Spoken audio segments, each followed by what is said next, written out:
खिलाफत जो पहिरियों नंबर, खिलाफत जो पहिरियों नंबर मिलियो जंहिं जवान खे उहो आसिक़ अकबर ख़बर आ जहान खे।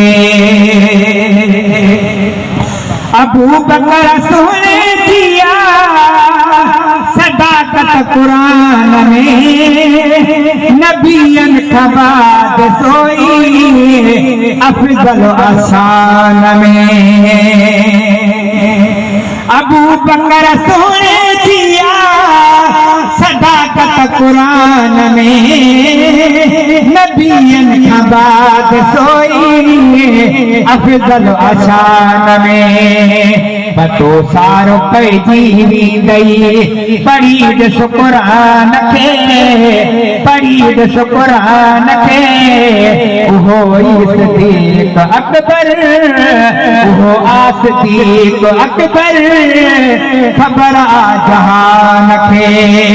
खिलाफत जो पहिरियों नंबर मिलियो जंहिं जवान खे उहो आसिक़ अकबर ख़बर आ जहान खे। सजण कान सारे घर जो आयो माल मेरे, सगे सुय समेत सभई आयो सुहेड़े।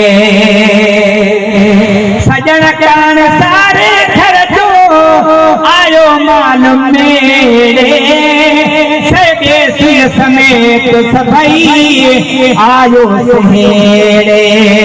बसन जो पैगंबर ॾाढो संदसि आसमान खे, संदसि आसमान खे उहो आसिक़ अकबर ख़बर आ जहान खे। खिलाफत जो पहिरियों नंबर मिलियो जंहिं जवान खे उहो आसिक़ अकबर ख़बर आ जहान खे।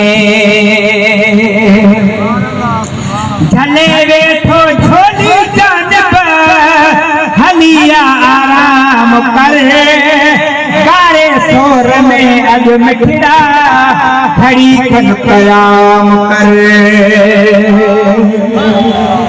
झले वेठो झोली जानब हलिया आराम कर, गारे सोर में अज मिठड़ा घड़ी खन कयाम कर।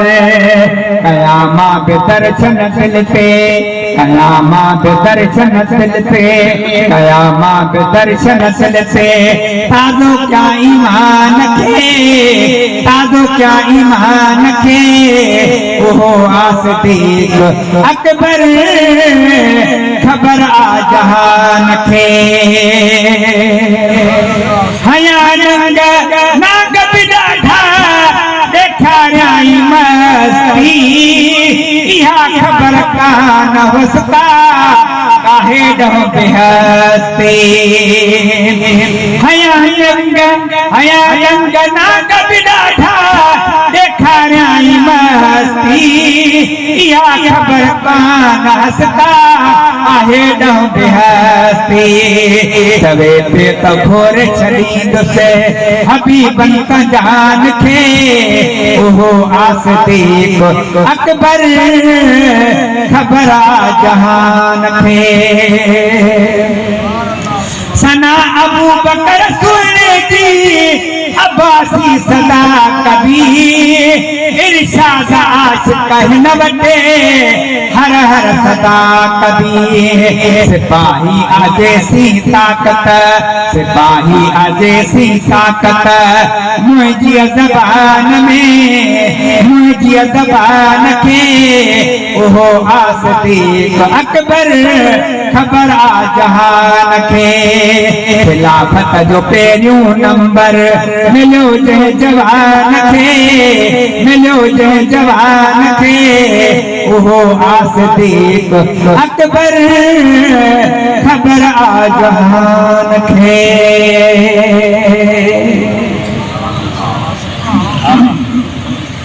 सुभान अल्लाह, सुभान अल्लाह, सुभान अल्लाह। सुभान अल्लाह तमाम बेहतरीन अल्फाज़ दी चूंड इंसान शायरी मुरतब करे उनके तमाम जे बेहतरीन आवाज अंदाज सा सैयदना सिद्दीक़ अकबर रज़ी अल्लाह तआला अन्हु जी बारगाह में हदिया अकीदत पेश करने जो शरफ जमात अहले सुन्नत कासमिया जो बेहतरीन शायर सनाफा मुहतरमुल मकाम फकीर इरशाद अली अब्बासी कासमी हासिल करे रहो तमाम संगत जेतरो आवाज अंदाज जो पसंद कयो ओतरो हथन के बुलंद करे जो सुभान अल्लाह।